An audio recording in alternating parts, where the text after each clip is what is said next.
All right. Hello and welcome, everybody, to the GPVWC Superleague Lights Canadian Grand Prix. This is round 7 of the season. My name is Jacob Hancox, and I'm back for my second race here in the Superleague Lights. And joining me to guide me through, as always, is Ewan Gale. How you doing, Jacob? Hopefully, race 2 for you is as good as race 1 was. It was a cracker in Austria last time, but obviously here in Canada tonight, and look who's on top in practice yet again, Matthew Williams.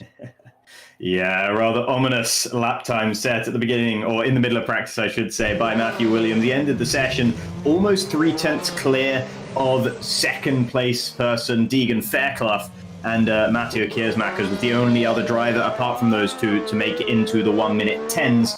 So those are the three to watch in terms of qualifying here. But yeah, as you said, Matthew Williams with a real benchmark time. Yeah, and obviously he had his second place upgraded to the win after the post-race penalty to Yannis Rollborn after Austria. So he's already come in with a slightly larger championship lead than he thought he had in the first place. Obviously, closest rival Quintai got caught up in a start line collision in Austria as well. So looking good for Matthew Williams, and then he turns up and goes fastest in practice. And we know that when he's been fastest in practice so far this season, he's then gone on to take pole position. There is one of the Stax cars looking beautiful in a brand new livery tonight for their home race, of course.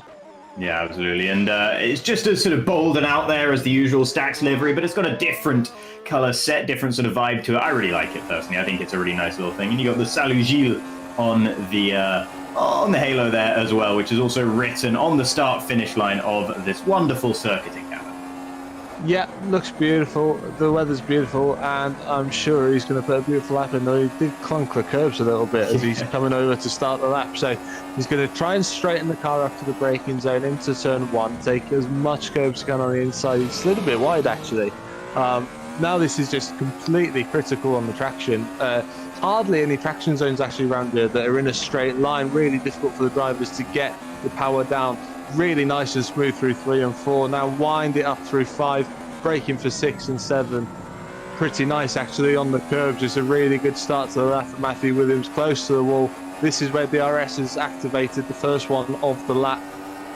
Braking for the next chicane. It's all chicanes around here. Nice again over the curbs, using as much track as he can. Now we come up to the hairpin, really the first overtaking opportunity of the lap. Heavy on the brakes. It'd be interesting to see what people do in the race, whether they do just tee up for the DRS. Nice and smooth on traction. Didn't use all the road. Got it nice and straightened up for the blast down the straight into the final chicane. And I mean, this is where you can really make or lose time on your qualifying lap. Let's see what he can do. Yeah, now just entering the final corner. He's well up in Sector 2 on the rest of the field. Wow, pretty major airtime there in the final corner. And let's see what that's going to have done for him as he does cross the line and only goes into second. It's actually his teammate Jack Mayer who gets first blood in this one. Mayer had a purple Sector 1 and 3 on that lap. And yeah, it is all in that final sector that Matthew Williams lost what he had accrued on the rest of the lap. A couple of tenths down on the likes of Mayer and Sandeep Singh as well, who's currently in third. So Williams not really nailing that final chicane on that time around. No, too much curb on the left-hand part of that chicane, and actually his final sector was the slowest out of the top 9 cars so far. So there's time there to be gained. Be interesting. I think Mayer was faster through the first sector as well. I said that Williams looked as if he went wide through turn 1. So definitely time to be out there for Matthew Williams, but it's a Stax 1-2 at the moment. Good lap from Jack. Yeah, and if you are Matthew Williams, you have that lap where you've made obvious mistakes. That's better. You know, being second, obviously you'd rather be at the top. But if you're second and you know exactly where you made the mistakes, you can pinpoint the 2 mistakes you made and say, if I don't do those, I've got like 3 tenths clear at the top right now. So if you're Matthew Williams, you're probably still feeling pretty good even after that first run didn't get in provisional pole. And to be fair, you'd probably be feeling good about second place regardless, but he has some very high standards to live up to, of course, does our championship leader. 4 wins in the season so far, 2 on the bounce, and he'll be looking to make it a third here. And he goes top 5 tenths faster than his previous final sector. So obviously got it hooked up at 1 minute 10.812, goes fastest by 2 tenths. So just before he did that time, actually, though, there was only half a second separating Jack Mayer in first.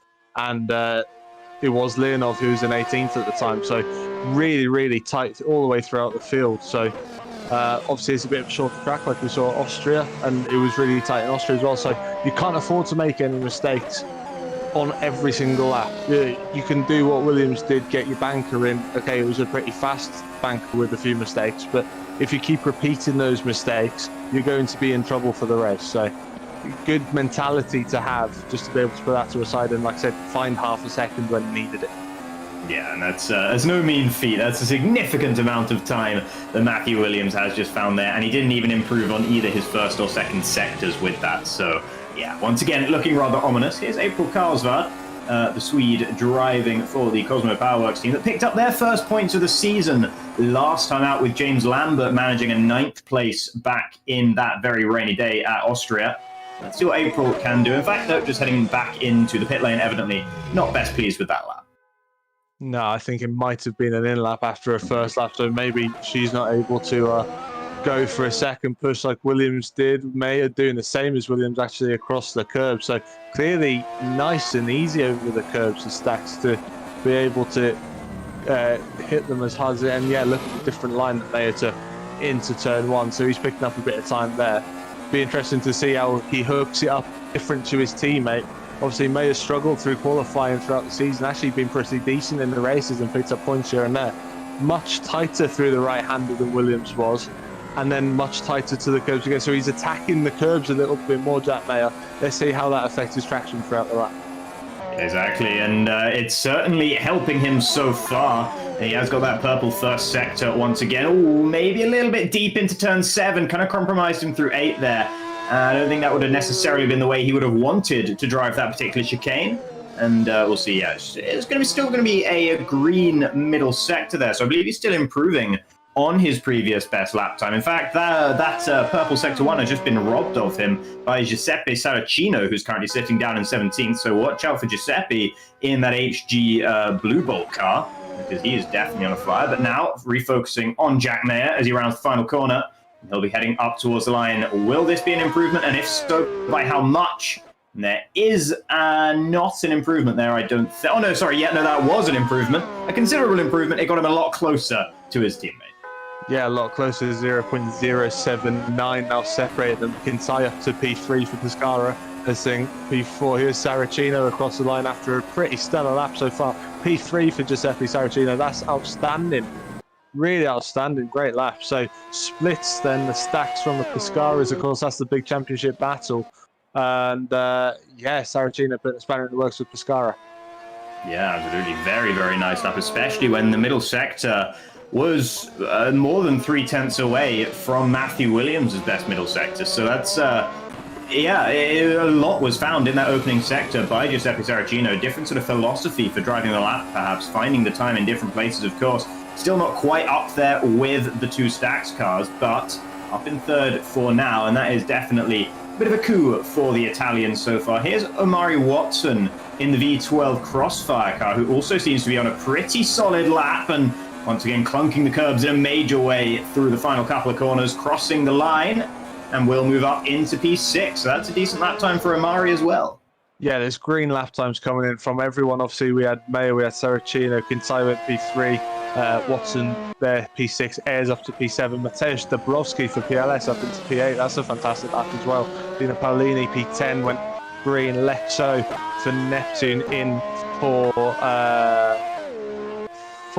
Lindbergh, of course. P14 with a green, and Tapper P18 with a green as well. So everyone finding time now, really.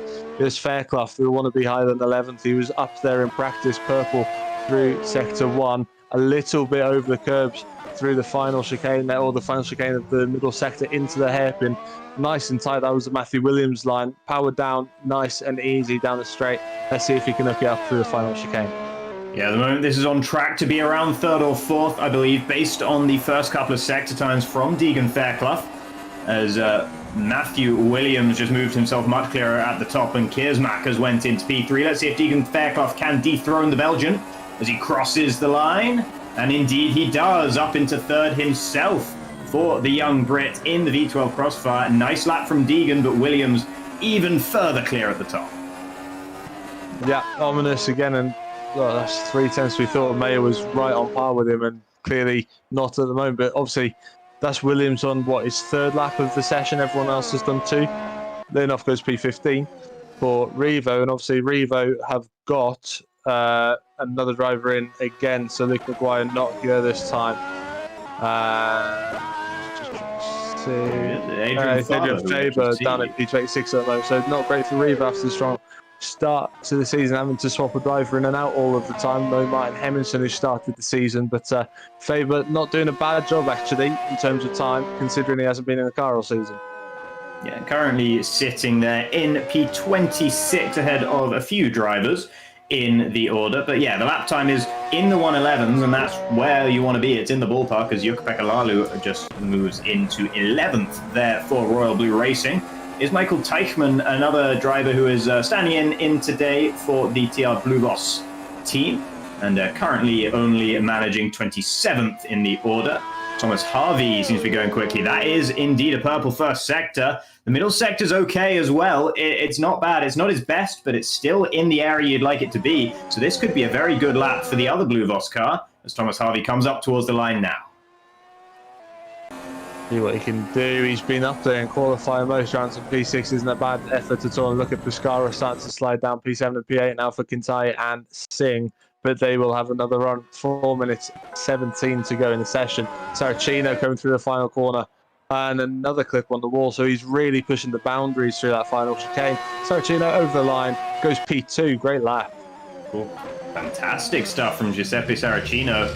Still a quarter of a second away from Matthew Williams, but if the benchmark is everyone else in the field, Giuseppe Saracino is making that benchmark right now. And I think sometimes for certain drivers, for your sanity, you probably want to be comparing yourself to everyone but Matthew Williams under certain circumstances. Here comes Dino Paolini crossing the line, stays in 16th for Royal Blue. They are currently 14th and 16th right there, kind of in the very middle of the pack for that particular outfit. Mark Hutchinson, the podium sitter from last time out, ended up second after penalties were shaken out. And for 8-6 E-Racing, that was a fantastic result for them. Currently down in 18th in the order. How is this lap looking for him? It should be, potentially could have been an improvement. He was doing an okay middle sector, but evidently the final sector wasn't up to snuff, and he heads into the pits.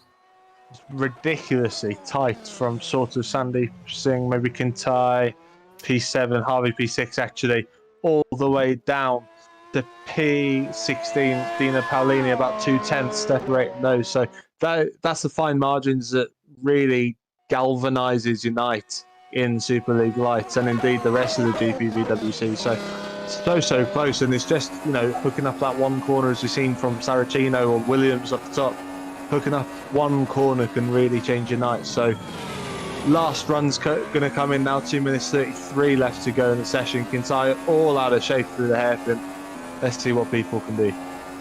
Yeah, that definitely wouldn't have helped Alessandro Kintai's lap with that major moment on the exit of the hairpin, as you mentioned. It's a shame because the rest of the lap is shaping up pretty nicely for the Italian. Oh, a bit deep there into the final corner.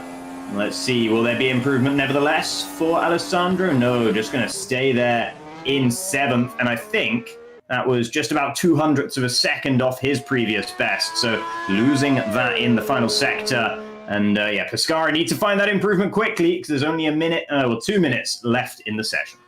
Yeah, it was weird. It sort of couldn't figure out whether it wanted to understeer or oversteer. And in the end, it just didn't sort of steer at all. So bit of a problem there for Alessandro, but P7 at the moment, you can do something with that in the race, and no doubt you'll have one more lap, maybe a cool off, and then a final push at the end of the session, try and advance further up.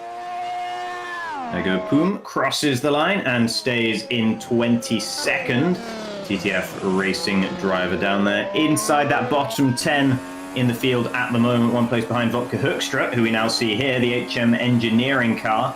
And Vodka was someone who was one of the stars in terms of absolute pace back in Austria. In those damp conditions, Vodka really turned it on. Hasn't really found that same form here in qualifying in Canada, as he's now rounding the final corner. And he will cross the line, hopefully to find some improvement. And, well, that's some improvement, but it's not a whole lot. He's gone from 21st to 20th. Vodka Hoekstra maybe going to be a bit disappointed with the way this one's going so far. Yeah, and Vopka, you said about his race in Austria, he finished 6th. He was never on the right tyre at any stage of that race, so that's how good he was. Obviously not as high as he'd want to be here, but again, he's got plenty of experience. He knows what he needs to do to pull a result out of the bag. So 30 seconds of the session to go. Tobias Olsen only P25 at the moment. Green first sector, that means he's a personal best. But that's not up to the standards of the last few races for Tobias or Neptune. So see if he can pull something out of the bag in the final sector, maybe just get up to the lower ends of the points. Of course, points top 15 in Superleague Lights. Yeah, Tobias's teammate for today is Steven Lexau, who's currently sitting up in 13th. And I think that was a pretty big clunk with the wall there for Tobias Olsen. He's got damage. Yeah, that's probably going to be qualifying over for the Swede. Definite crabbing down the straight. Let's pick up Pascal Schmidt, TTF, in P7. That's a fantastic effort from Pascal Schmidt. And again, TTF and Pascal in particular really showing signs of improvement in recent times. Debrovsky's had a really good qualifying session, stays P12 with his final lap, but nonetheless, much improved for the PLS Hyperion Esports team. Yeah, and only a few drivers still out there and laps on this stage of qualifying, and I'm not sure how many of them are really setting rapid times. Here's Dawatapa for Zederik, currently down in 15th in the order. Would like to crack into that top 10. You'd have to imagine still not necessarily finding it through the middle sector of the lap. The lap's in the ballpark still, though. This could still be a top 10 time for Dawatapa. The trouble is, it's about 1/10 separating 6 or 7 drivers just ahead of him. So if you do find it, you need to find enough to get within that area, because if not, you can improve by a significant amount and stay just behind that particular benchmark, as Tapper now crosses the line and stays down in 15th for Zederik. With that, I think that's just about everyone. Maybe Jukka-Pekka Lalu is still able to set a lap time, crosses the line, doesn't improve, and that is that for qualifying. Matthew Williams on pole by a comfortable margin, and it's an all-stacks front row in their home race. Yeah, and importantly, Pescara P8 and P9 with Kintai and Sandeep Singh. So a nice margin for Stacks, obviously trying to extend their championship lead. It was a really interesting qualifying session where it seemed to be the peak of track condition. We're in the middle rather than at the end. So times fell in the middle and everyone went slower at the end again. So good timing from Williams and good timing from Mayer and Saracino to get those laps in. Yeah, and just to put Matthew Williams' lap into a little bit more context here, the difference between himself and Jack Mayer, and you can see it there, 0.258, the next driver that was a 10th behind the driver ahead of them was Ivan Leonov from Frank Hemming. That's in 17th and 18th. And that is the biggest gap between two cars until you get to Michael Teichmann, who is just over 3/10 behind Adrian Faber, down in 26th and 27th. So for Matthew Williams to be doing that at the very front of the grid is a massive statement, as you can now see all the drivers in order here. And Michael Ayer starting there in 11th, Debrovsky 12th, Lexau 13th, Jukka-Pekka Lalu 14th, Dawatapa 15th, Paulini 16th, Hamming 17th, Leonov 18th, Hutchinson 19th, and Zubinski 20th. And now the bottom 10, Vopka Hoekstra in 21st, Heigo Poom 22nd, Yannis Volborn, two-time podium sitter this season, but down in 23rd. Guglielmo Matti not able to emulate his teammate here in Canada, 24th. Tobias Olsen 25th, Adrian Faber 26th, Michael Teichmann 27th, April Karlsvad 28th, and Fraser Harley in 29th.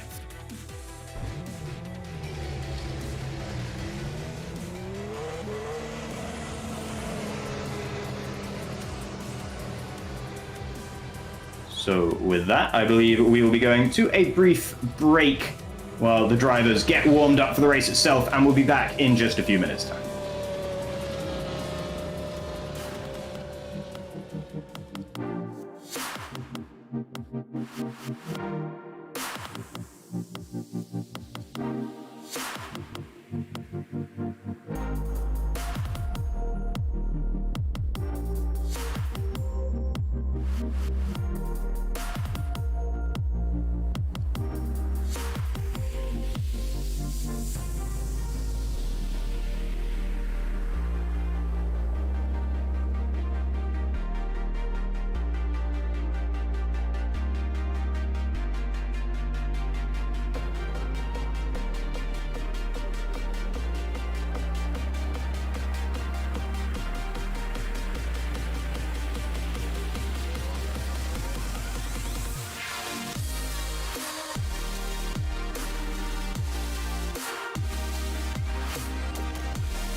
And welcome back then, everybody. The drivers are just about finishing warming up here for the GPVWC Superleague Lights Round 7 race, the Canadian Grand Prix at the circuit Gilles Villeneuve. Once again, I am Jacob Hancox, and joining me is Ewan Gale, and we'll be getting this race started in just a few moments' time.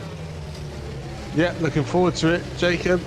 Interesting qualifying session. A few drivers that we're not used to seeing up the top so far this season. So, you know, a bit of unpredictability into the mix. And we know we usually get a good race here in Canada. So, yeah, fingers crossed we get the same today. Yeah, you can see the season so far and the season to come. British Grand Prix up next at the 15th of June. But for now, we have the Canadian Grand Prix. And it's a track... I think a track that generally provides pretty good racing, provided you can get those overtakes done, provided you don't get situations where the DRS train becomes too strong to penetrate. But yeah, I think you corners where you can go side by side, some corners where you can really just cut off the move at the head. Yeah, I mean, what do you think of the circuit? I like the fact that you've got to build yourself up. It is a street circuit by nature, but obviously it's sort of semi-permanent rather than permanent or temporary. So yeah, you've got to build a bit of a flow up through practice, and then qualifying we saw people weren't doing it on their first lap, so doing it second or third laps in qualifying. And in the race as well, as soon as you get outside of your flow, you're in trouble and you will be overtaken. So flow all the way through from turn 2 until about turn 10 into the hairpin, and then you've got to get your overtaking done. And if you do not take your overtaking chance, then you'll be stuck and you'll have problems for the rest of your stint. So strategy could well come down to it. Undercut very possible here with the types of traction zones, like we said in qualifying. Traction's hardly ever in a straight line around here, so difficult on the rear tyres. Let's see who can pull off the perfect race. And you see the drivers just lining up on the grid now for the formation lap. All of them going to be hoping that they are the ones who can pull off that perfect race.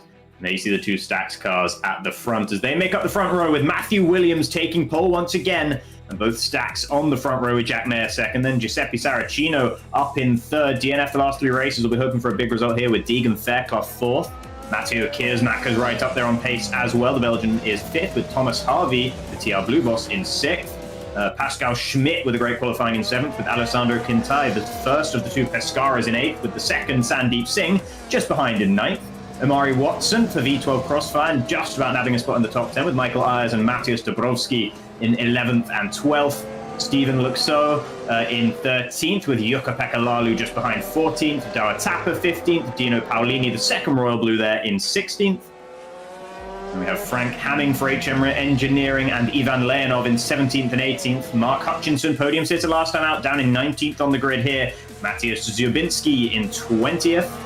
Vodka Hoekstra 21st, he'll be disappointed with that. Hygo Poom 22nd. Guglielmo Matti with his teammate up in third, he's down in 23rd. And Tobias Olsen at 24th.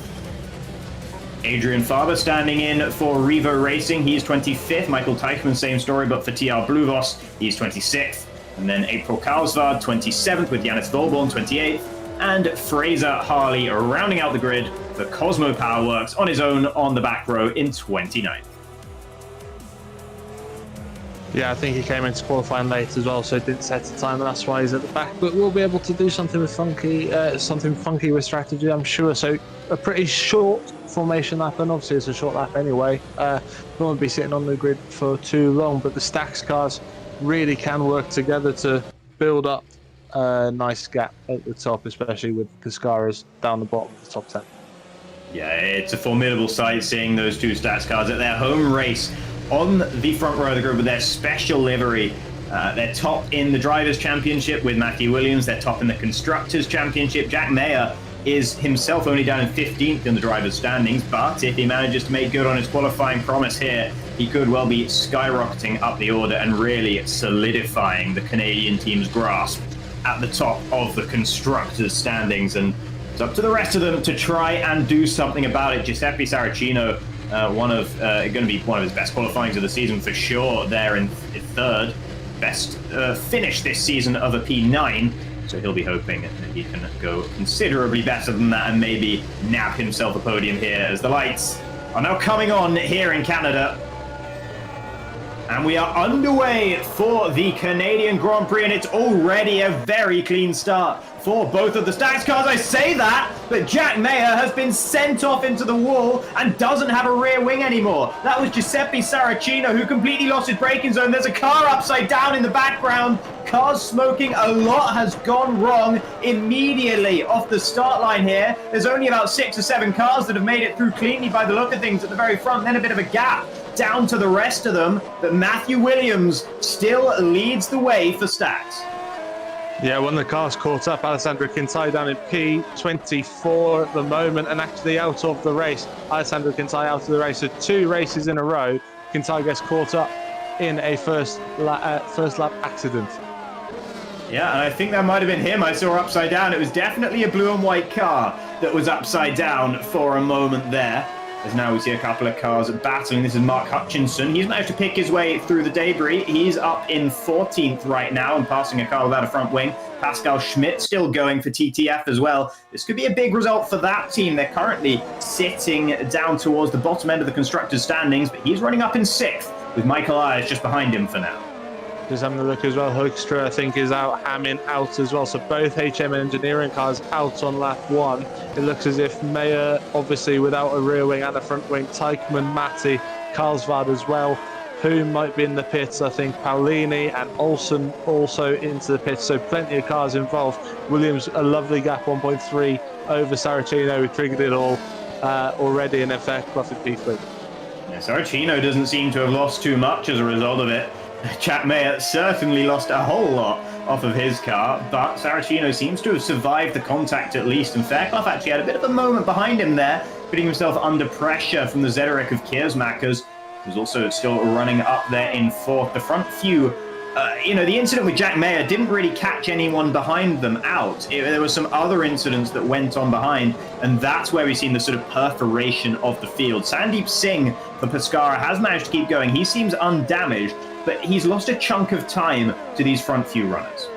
I thought I saw in the background of, as Mayer was sort of regathering himself out of the barrier, thought I saw another car, maybe a PLS, go off. So whether him regressing back onto the circuit has caused something, I'm not sure. But yeah, whatever happened, plenty of cars involved and already plenty of DNS. I think that's Harley out and possibly Leonov as well. Yeah, lots of cars really, really unhappy with the way the start of this race went, and it was certainly very, very chaotic. There's a mistake there, or is that someone getting lapped? I think that's someone getting lapped there. As Fairclough is still in 3rd, and that's the trouble, of course, with such a short track and with such a major incident at the start. Traffic and lapped cars are already going to be becoming a factor. You see the blue flag flashing on the left-hand side there. Yeah, and it's Jack Mayer in front of Saracino, so I can't imagine Jack's going to be too generous after what happened at turn 1. And of course, it means that Williams is getting away up front as well. So yeah, we've had blue flags since sort of turn 4, turn 5 for Jack Mayer, and he hasn't pulled out of the way. Blue flag's still there for Jack, so you can sort of understand the frustration as well. So there he goes, he pulls off to the side now. So Saracino 3.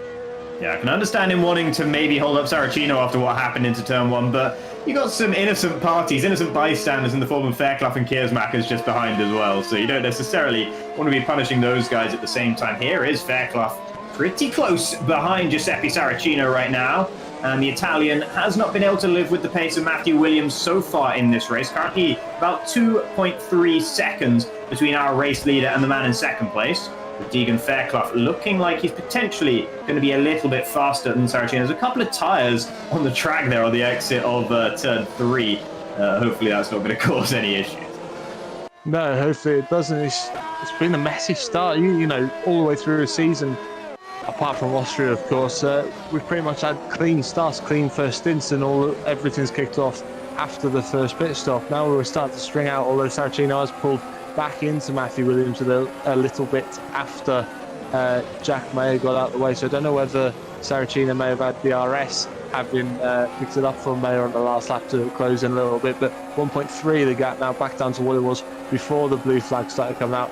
Fairclough, though, will have DRS and will have the chance to close in. Yeah, indeed. There's a whole second in Sector 1 alone that Giuseppe Saracino actually got on Matthew Williams on that last lap round. So I assume that Williams made some kind of error in the first sector, and we just didn't quite catch it. And that has resulted in Saracino and Fairclough getting a fair bit closer, as the fastest lap of the race was just set by the Italian in second. So promising signs for him in his potential charge back towards the race leader. That gap has sort of solidified back at about 1.5, 1.6 seconds now. It seems to be rising slowly. Yeah, that's sort of just about in the marker point if you wanted to try and do something clever with strategy when we get to the end of the stint as well. We're expecting 2 stops with how the tyres work on the tarmac here. So you've got yellows in sector 1, so someone's had a problem. But yeah, so 1.8, maybe you can start to try and do something with an undercut. That's probably the maximum gap you want, though. So you'll want to even that out a little bit. Of course, you'll be driving in the mirrors with Fairclough and Kersmacher's behind as well. Worth noting quickly that the top 6 drivers are all on those Redward soft tyres. Michael Ayers, the fastest, or the highest driver, I should say, on the yellow walled mediums. He's in 7th, and then Matthias Debrovsky also on that same compounded tyre down in 10th. A bit of a gap also forming now between Kersmacher's in 4th and Harvey in 5th, as here comes Fairclough once again, and he is going to maybe look towards the inside there. Might have been a touch of contact between himself and Saracino, but both drivers have escaped that unharmed. There was someone going off in the background there. Was that Kersmacher's? Yeah, that's Kersmacher's, and he is done with this race. He's out of it. Not sure what's happened to the Belgian, but that car doesn't look like it's getting going anytime soon. No, that was clearly an issue though. So I don't know whether that's a tech issue on his end or whether that's a car issue, mechanical failure. But that was weird because he just sort of pulled across. So that's a shame because he was doing so well up there behind Fairclough. Now that's allowed Harvey an opportunity, but Harvey's got to close that gap to get to Fairclough. If Fairclough makes a move on Saracino and Fairclough's closer than he has been so far on lap 6. Yeah, you can look at that. You can see how close he was to the rear wing of the HG Blue Bolt car, and we'll see whether he can open up his own rear wing and now get the slipstream. DRS wide open. This should be the move done and dusted for young Deegan Fairclough, and indeed he has been able to get past Giuseppe Saracino and up into second with 3 seconds between himself and the race leader, but his battle isn't over yet because Saracino thinks about going back around the outside of turn 1. Fairclough covers it off though, and he holds on to his newly earned second place. Yeah, and the contact twice there. Saracino gets wide out of turn 2, and that allows Harvey to close up. But definite contact. Sorry, it's not Harvey, it's Mayer, isn't it? In the second stack, so lap down. Definite contact into the final chicane as Fairclough tried to come and claim the racing line for the corner, and then a bit more contact into turn 1 as well. So bit of argy-bargy, but it's all fair and it's all fun and it's all game. So everyone pointing in the right direction at the moment. Williams, Fairclough, Saracino, top 3. Yeah, indeed. As long as they're pointing in the right direction without damaged cars, basically all okay, especially when it's put in the context of whatever happened on the first lap of this race. Here is Sandeep Singh, the Indian driver, currently down there in 8th for Pescara. Hasn't really made much progress. I think he qualified 9th, but of course his teammate did qualify 1 place ahead of him and has gone out of the race, so that explains some of the progress. And now here's Pascal Schmidt, who is moving up into 4th, as he's able to dispatch Harvey there in towards the final chicane. So Schmidt finding some speed at this point in that TTF car. It was a very promising qualifying, and if anything, the race is going even better for the German right now. Yeah, only one person faster than him on track, and that is Matthew Williams up front. So Pascal Schmidt absolutely flying for TTF, and this is great to see. We've seen that they've had a bit more form in the last few races, but this is just another step up. So really good, and now he's hunting down Saracino, who looks as if he's trying to hang on to Fairclough and is managing that at the moment. So yeah, getting interesting now, really, isn't it? From P2 downwards, Ayers as well on that alternate strategy. He's going to factor into this at some point towards the end of the race. So it's a slow burner in the sense that there's plenty of people that are going to fizzle out to different parts of the race, but actually we've already had so much action already that we can't really call it a slow burner. It's very intriguing. Yeah, it is an interesting one, actually. There's certainly been a lot of fireworks thus far. I think that's pretty undeniable after we saw that car, I think, upside down. I think it was Alessandro Quintine. I think he was upside down, but it all happened rather quickly and in a flash. There's Michael Ayers as he looks to try and put another move on Thomas Harvey. And Harvey loses 2 places in as many laps there. First to Pascal Schmidt and then to the 8.6 E-Racing car of Michael Ayers. And now he might even lose out to Amari Watson, who thinks about a move in towards turn 1, but backs out of it, thinks better of it. Thomas Harvey going backwards a little bit right now for TR Bluvos. Yeah, so not finding the ultimate speed at the start of the race, and Ayers going through on the yellow wall mediums is a bit of a shock, but that can come down to downforce setting, especially with the DRS zones around here. It could be downforce setting that is just slowing him up on the straight a little bit. So now he's in the clutches of Amari Watson, who's having a much improved race this time for V12 Crossfire. Yeah, definitely looking for a positive result for that team. Currently sitting about mid-table in the constructors' standings at the very least, but has mainly been off the back of Deegan Fairclough, who runs up in second for now. And Amari Watson there in 7th. Might well be feeling like it's his turn to have a go at the Bluvos of Thomas Harvey. But I don't think he's going to get the chance on this lap, at least thinks about it there, but with the DRS available to Harvey, he's not going to be so easy to pass. Is there, I think that was Mayer passing someone, unless I was very much mistaken. Yoko Pagalalu getting a position, or fighting, sorry, with Stephen Luxo, and I think he's just got past him there and up in a 10th. Yeah, good move from Yuka Pekka, and it was Mayer and Faber, both a lap down, both still side by side as they go through turn 3 and 4 and 5, and I think Mayer's made a position now. So both of them on the yellow mediums have been already made a pit stop for damage repairs, of course, after the lap 1 incident. But you never know what's going to happen. There's still only 3 places and 4 places off points respectively, so plenty still to play for. And with the attrition rate so far, points definitely still on the cards. Only 10 laps into 58. Yeah, let's not forget as well that Jack Mayer, if he hadn't had that incident in turn 1 with Giuseppe Saracino, he would be right up there right now. He has got the 2nd fastest overall lap in this race. Matthew Williams, his teammate, of course, has the fastest. But Jack Mayer, lap by lap, unless he's passing someone or getting lapped or anything like that, he's going faster than Fairclough and Saracino. He has a bit of pace over and above them right now, even on his medium tyres. So, he would be having a very, very impressive race, and it's such a shame after what has been his best qualifying of the season to see him down there in 18th after that lap 1 incident. And there, I think that's Faber getting out of the way, getting lapped by these guys as Thomas Harvey moves on through. Yeah, pretty good driving actually to manage to get out of the way. The problem is you go offline, you get tyres dirty, and it takes so long for them tyres to come back up. So even though you might have the pace to get yourself back into some sort of rhythm and position to challenge for points, you lose so much time, not even just getting off the throttle, but then building your tyres and building speed back up. Like we said earlier, it's such a flow circuit, and if you're never getting into a flow, then you're never going to get it back. So disappointing if you're already getting lapped, but once this first gaggle of cars are out of the way, you should find the gap and be able to press on yourself. So there's May again out of the way now of P4, P5, P6, P7, P8, and all of the rest of them. It's going to be so painful. Just ahead of Thomas Harvey, that's Michael Ayers getting past is that one of the Cosmo Powerworks cars? Oh no, that's Jack Mayer in there. And that's going to be so frustrating for Jack, because he's faster than these guys on that pace. And, into the background, that's Faber, I think, who just went crashing into the wall, and surely it'll be his race over. Again, that's probably dirty tyres having gotten offline to get out of the way of the guys coming through to put a lap on him. So we were only just saying about how much that can affect you. It clearly has affected. He's got wide onto the curb, hit the wall of champions, and retired from the race. So another one out of the race. That puts Carlsvard up a place into P19.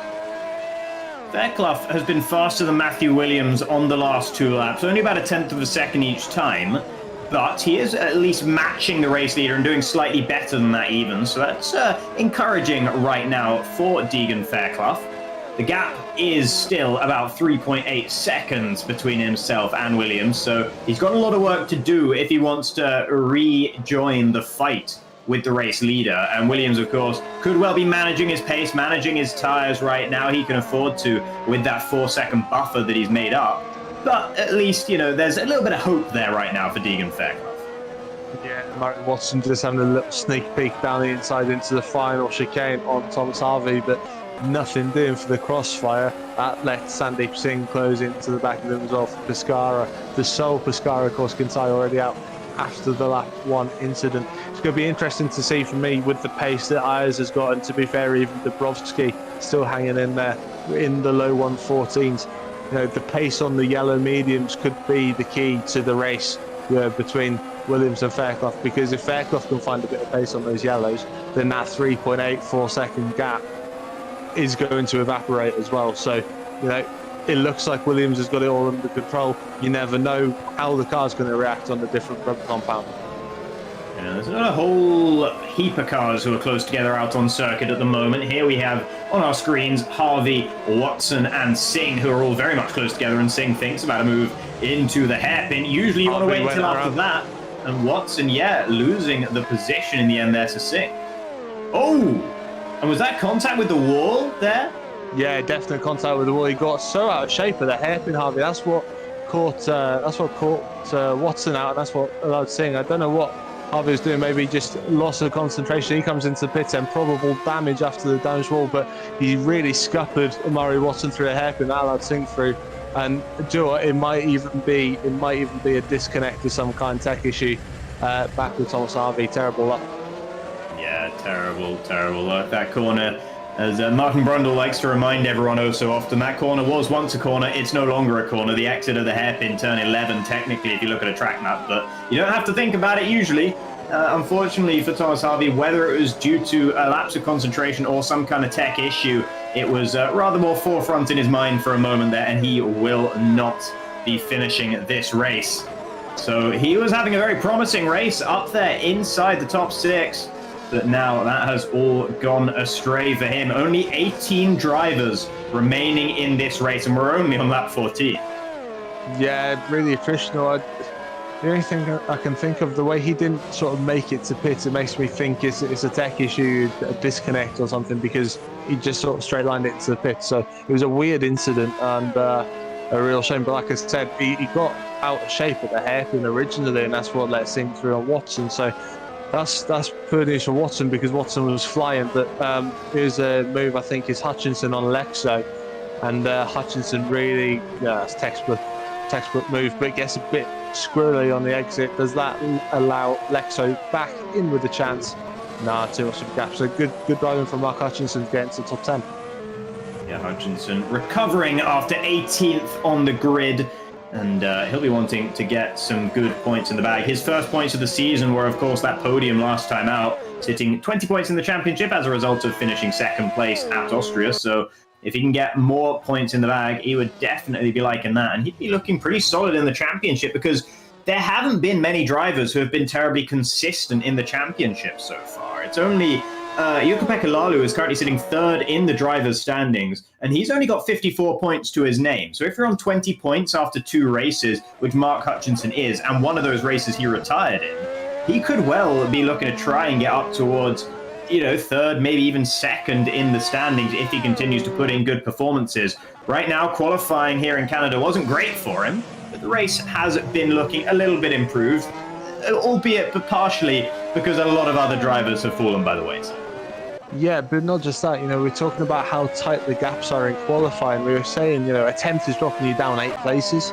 So you can be consistent and not necessarily get the rewards for it because the pack is so tight. So that's why you're seeing certain drivers are able to then make up what they're making up through the race, whether it be through strategy or their overall lap consistency over a race distance brings them back up. Like Jukka-Pekka Laulu is a fantastic example, or Jack Mayer even. Jack Mayer, struggled in qualifying, picked himself up scoring points pretty regularly for stacks.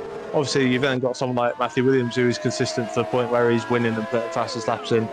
Like he's not even trying. So, it's just the quality of the championship. As someone goes wrong, is that Saracino?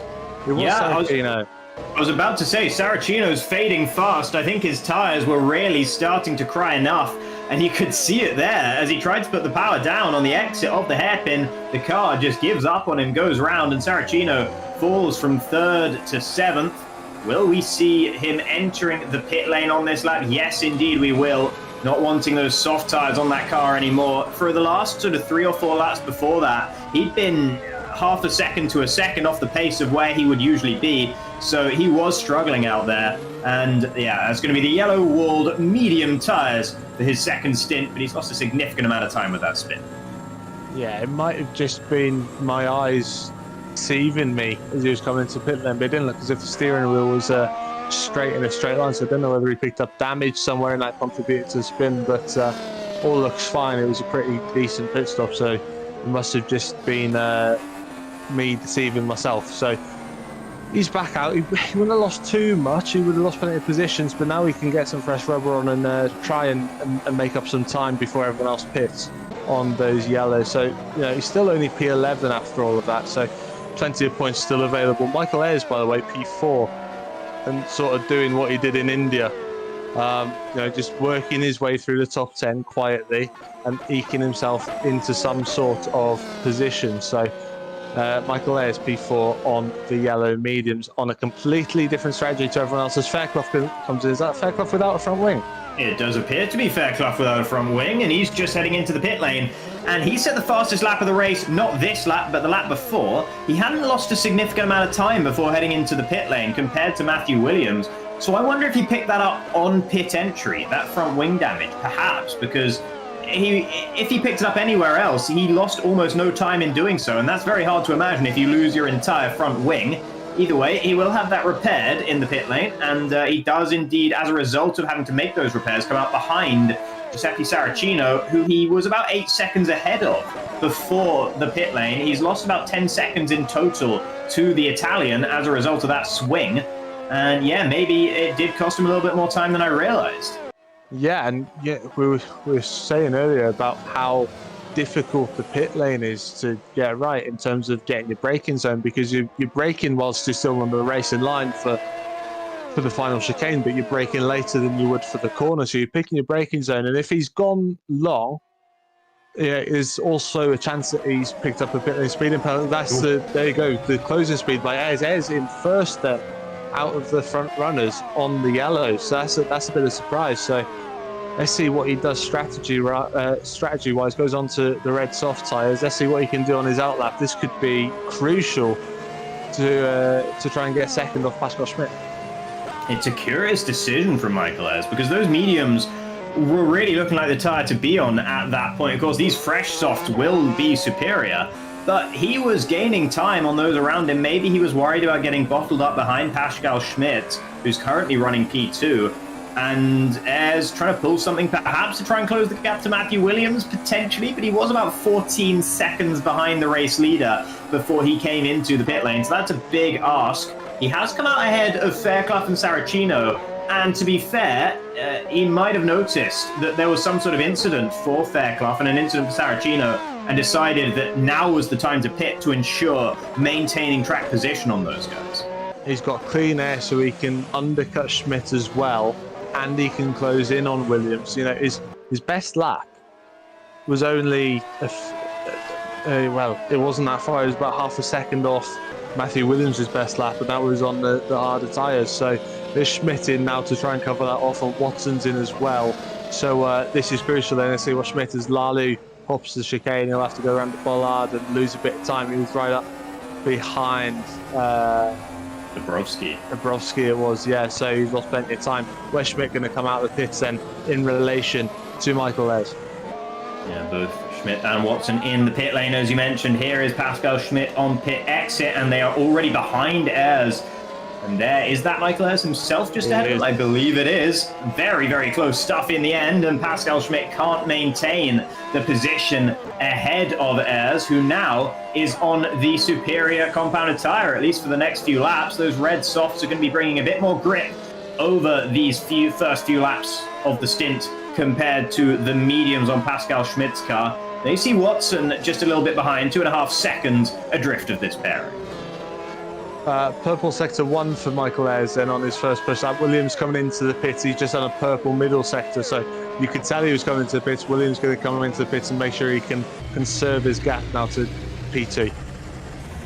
Yeah, but the trouble is, I mean, well, it's not exactly trouble for Matthew Williams. The thing is, everyone who was maybe going to challenge him fell by the wayside pretty much. The guys in second and third both have an incident on their in-lap to the pit lane. And as a result, Matthew Williams is utterly uncontested here, and he stays in the lead of this race after pitting. Debrovsky doesn't manage to get past him, even though he is yet to pit. Sandeep Singh, Jukka-Pekka Laulu, and Mark Hutchinson now all into the pit lane as well. Well, where will Singh come out? Because he's been battling with some of these guys. He's ahead of Amari Watson, but still behind Pascal Schmidt. Tried to maybe pull a bit of an overcut on these guys, and, you know, it wasn't too unsuccessful, shall we say. He's still right there with them. Yeah, absolutely. And interestingly, now you see Ayres, Schmidt, Singh still all up with each other, all on different tyres, but they got Lexo and Debrovsky in front of them, causing a little bit of a roadblock. And they're going to want to be fighting anyway. There is Lexo in front of Michael Ayres, and they do not have to pull out of the way. Of course, they are just there on strategy. So Ayres has got to get through ASAP and then hope that Pascal Schmidt gets held up a little bit if Lexo stays out for a bit longer. Michael Ayres does have a whole host of advantages right now over Lexo. He has the fresher tyres, he has the DRS, he had the slipstream for a moment, didn't really need it to be honest, as he breezes past on the way into the final couple of corners. And the good news for him is that he was able to get past Lexo, but those cars just behind him haven't been able to do so, and it doesn't look like they're going to be able to do so into turn one either. In fact, Schmidt had to worry briefly about Sandeep Singh there, I think. So this means that Schmidt and Singh, they're going to be stuck behind Lexo at least until turn 8, and maybe even until the final corner of this lap. And that gives a great opportunity for Ayres just to build enough of a gap to make sure that he doesn't have to worry about Schmidt and Singh any longer. And if you saw as well, Schmidt got all out of shape through turns 3 and 4 in the dirty air and lost a little bit of time actually. So Lexo's picked up DRS as well to stay with Michael Ayres. So that's just going to string them along a little bit more. And if Lexo stays within a second of Ayres into the DRS detection, just before the hairpin, then that's going to really, really make Schmidt and Singh's life a little bit more difficult. Let's see if he picks it up. We will see. Is he going to do it? It doesn't look like it. So Schmidt will be able to get on past then. And Singh might well be able to file straight through as well. Not quite close enough there for Pescara, but it looks like, I think that was the pit lane entry there for Lexo. So he gets out of it entirely. And after holding up Schmidt and Singh for one lap, he just lets them on through now. Yeah, you've got to be so careful as the person overtaking Schmidt in that situation. You know that Lexo's coming to the end of his stint. You want to pull over to take a race in line, but you've got to make sure you've got enough of that because he's going to be steaming into the pit lane at some point. So nervy, and of course you can never tell when they are going to. So Lexo in there, he'll come out P11, P12-ish on the yellow tyres. So let's see what he can do stint 2, but not bad considering he's just jumped in for this round. Yeah, no, decent performance so far. In that Neptune there, 11th place at the moment, as you mentioned. Deegan Fairclough, by the way, just set a rapid lap time, about 0.3 faster than almost anyone with the exception of Jukka-Pekka Laulu, who's on fresh soft tyres. He managed a 13.0. Deegan Fairclough with a 1:12.870 last time around. And he's had a pretty quick first sector on this lap as well. He's the only driver in the 23s of the top 7 in the middle sector. So Fairclough is putting on a charge right now to catch up to the rear end of Amari Watson. Meanwhile, here is Sandeep Singh. Oh, he just ran out of straight. Couldn't pull up alongside Pascal Schmidt in time. And he'll stick behind the German for the time being. Debrovsky now into the pit lane. He is the last of the main pack, and maybe even the last driver in the whole field to come into the pits.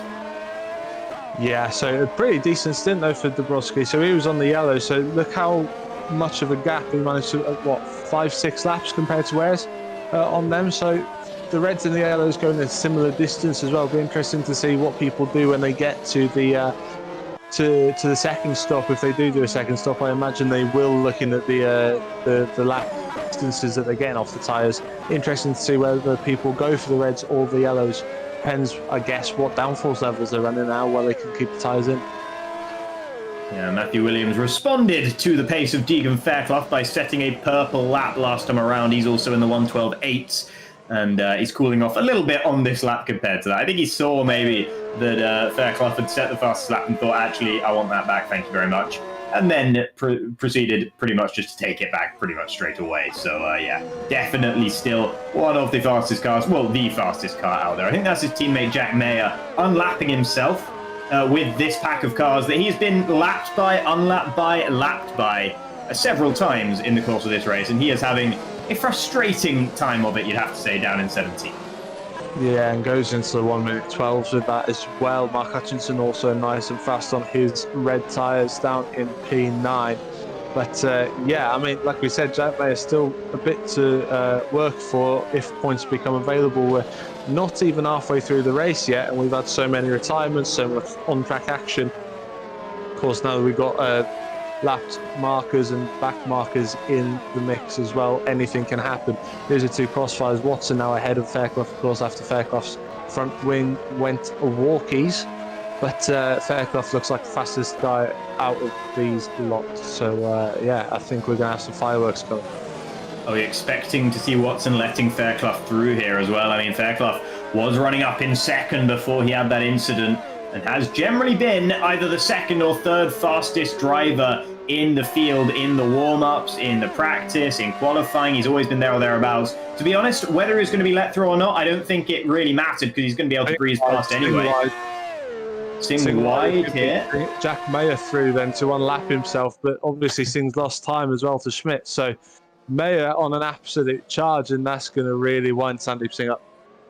Oh, Zubinski has just DNF'd from the race. Not sure what's happened to the Polish driver in the PLS out there.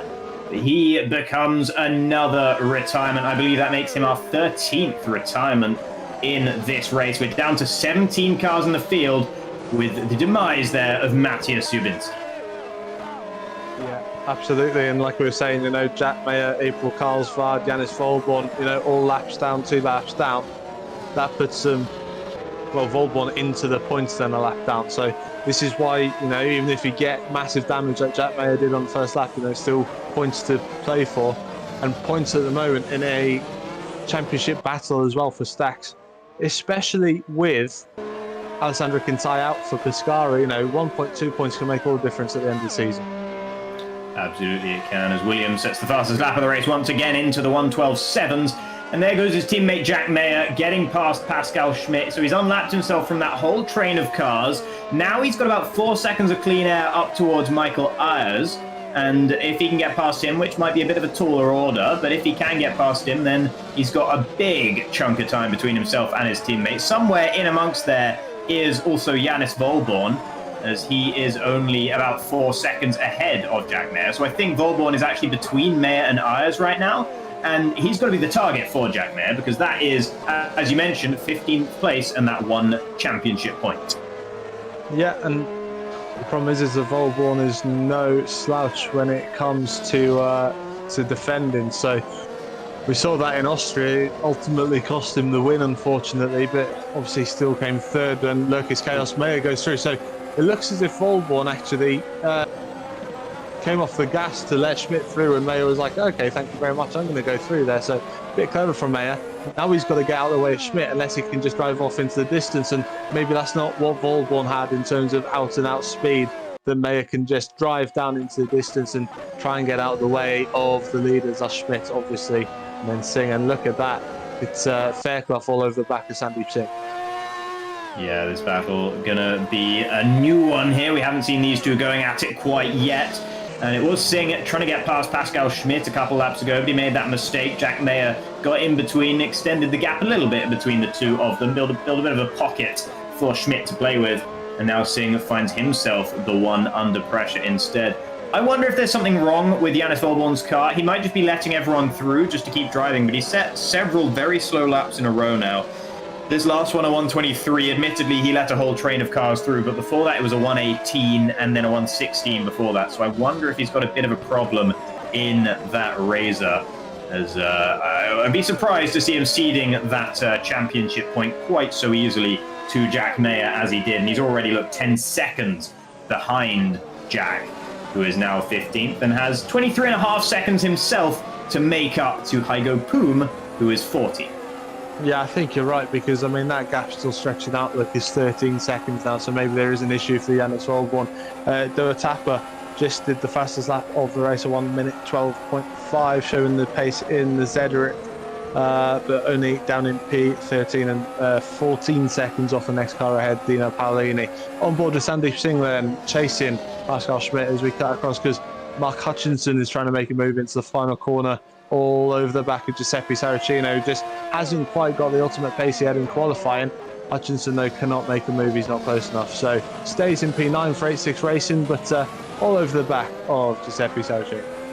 And the thing about Giuseppe Saracino is he had some pace in the first few laps of the race. Deegan Fairclough then got past him, and he just seemed to fade away after that, maybe struggling to hold on to the tyres. He's now on mediums, and Hutchinson here is on softs. So that might explain some of the fact that Hutchinson is clearly the faster of the two cars right now. But Giuseppe Saracino has just faded away in this race. It's going to be a little bit disappointing for him considering the way that qualifying went. He still could be on track for one of his best finishes of the season. I mentioned it earlier. His best result so far this season is a 9th place finish. So he could at least match that, as there's another 2.3 seconds behind Hutchinson to Debrovsky. Meanwhile, here's Sandeep Singh on Pascal Schmidt once again. Schmidt going defensive, and he does get to take the line there into the final couple of corners. Now it's down to turn 1. You can see the Pescara has a lot of overspeed right now. Singh will have to go all the way around the outside of turn 1, but he keeps his nose in it. Schmidt gives him the space. Will Schmidt find better traction on the left-hand side? Yes, he will. They make a bit of contact there. Thankfully, neither car goes into the wall. But Sandeep Singh is forced once again to fall back from his challenge. Still in 4th place. Cannot find a way for anything to get past Pascal Schmidt right now. And Deegan Fairclough is still right there. He hasn't been able to pass either of these guys. And he's going to be pretty upset with that. Now, Singh lets him through. And I wonder if he's hoping that maybe Deegan Fairclough can do something to disrupt Pascal Schmidt, and maybe Singh can take advantage. Yeah, I wonder if Singh might have picked up a bit of damage as well. There was quite a lot of contact coming out of turn 2. It's slightly on the borderline of acceptability, I think. Pascal Schmidt coming across the line. It was a bit of a shame because they actually got through turn 1 and turn 2 so cleanly side by side, great racing. But yeah, contact not what we want to see. So lucky that neither of them ended up spearing into the wall before turn 3. Fairclough's on his way. Weird that Singh's Fairclough into the wall. Fairclough into the wall, and something big came off of that car. It's the rear wing of the V12 Crossfire, which is now missing. He's got to drive a whole lap without that rear wing, and you've got to be careful, Deegan, as he goes into turn 1 and almost rear ends his teammate because of his lack of rear wing. And that would have been a very, very, very red-faced moment for Deegan Fairclough if he'd gone colliding with Amari Watson there. Thankfully, he didn't. And he is just going to be able to drive this one back to the pits. But you can see how much he's struggling. And oh, be careful. That's Saracino, who almost went right into the back of Fairclough. Fairclough's going to have to do a good job of getting out of the way. There's Debrovsky just behind. He's going to have to be careful. And look how much is being held up here. There's no blue flags, of course, but Fairclough without a rear wing needs to be careful about letting all these guys through.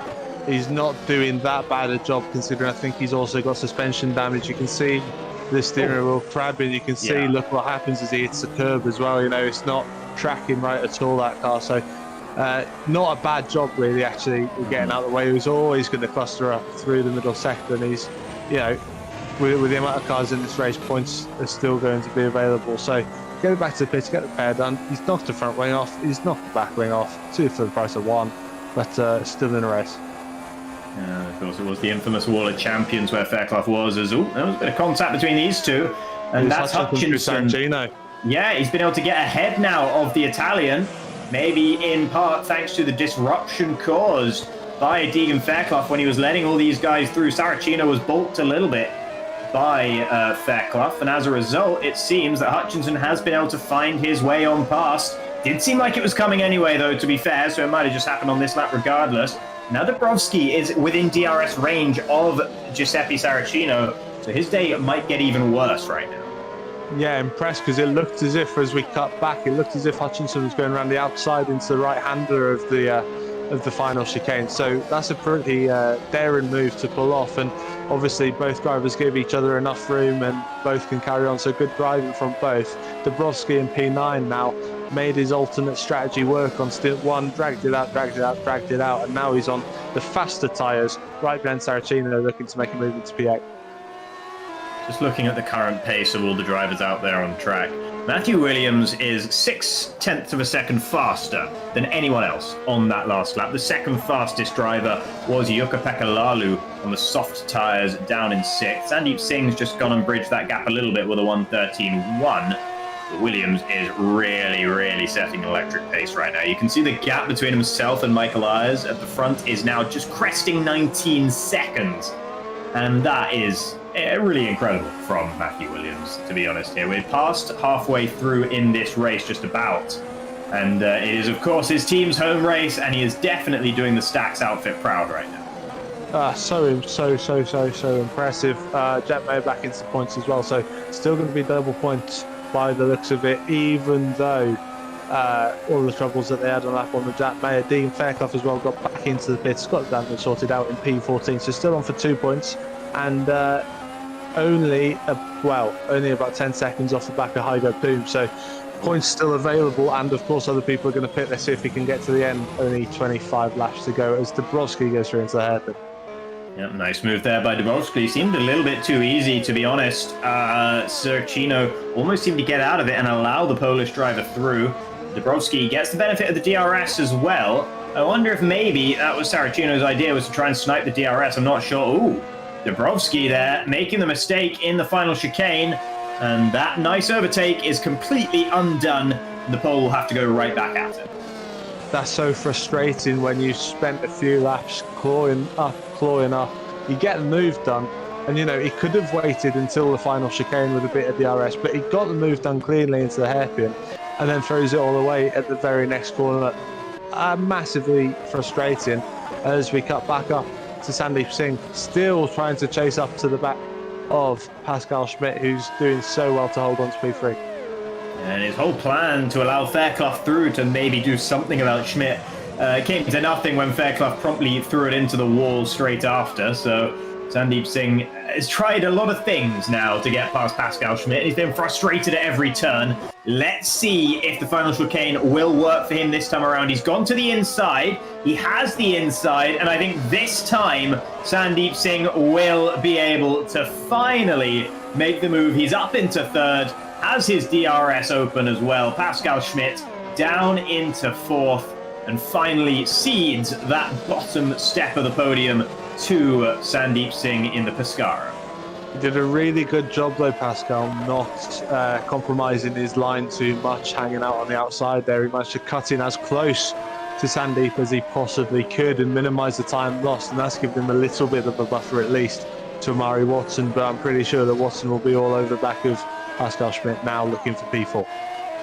Yeah, and after Watson, you've got 5.5 seconds to Jukka-Pekka Laulu, who is still out there with some pretty good pace on the circuit right now. He's in the low 113s, similar sort of pace to Michael Ayers right now. So if Jukka-Pekka can start to close down this gap, he might well become a factor in this one. He's on the opposite strategy to these guys. Same for Mark Hutchinson, who is behind Laulu on track, about 4.6 seconds separating the two of them. Is that Watson going slowly? No, he's just lost a little bit of time there as Pascal Schmidt in the DRS, in the slipstream of Sandeep Singh. Singh hasn't exactly dropped him over the course of that previous lap.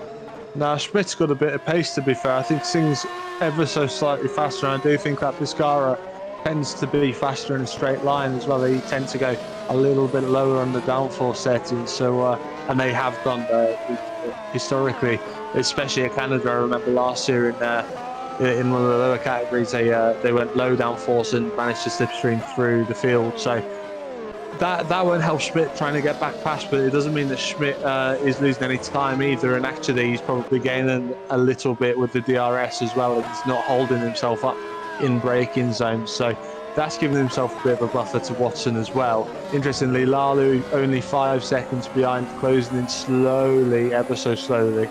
But obviously he'll lose time down the straights because he hasn't got any DRS assistance. Yeah, that's going to be hindering him. So the fact that he's still closing in despite that fact is it shows that he's doing a good job there, the Finn in 6th. I believe he qualified, I want to say something like 14th in this race, something outside the top 10 at least for Jukka-Pekka Laulu. But the race has gone more in his direction. Most of the people who ran the Contra strategy seems to have paid off for them to a certain degree, particularly Michael Ayers, who currently sits there in 2nd. And I must say, if it wasn't for Matthew Williams in this race, we'd be raving right now about how well Michael Ayers has driven this race, because he came from 8th or 9th on the grid, somewhere towards the bottom end of the top 10, ran the Contra strategy, and he has found himself up in a 2nd and about 4 seconds clear of Sandeep Singh right now. So he has driven a very, very impressive race. It's like I said, it's very much mirroring what he did in India, where he started 9th, rose through the top 10, ended up winning the race with supreme pace. Again, look, up 9 positions, exactly the same up to P2 though this time.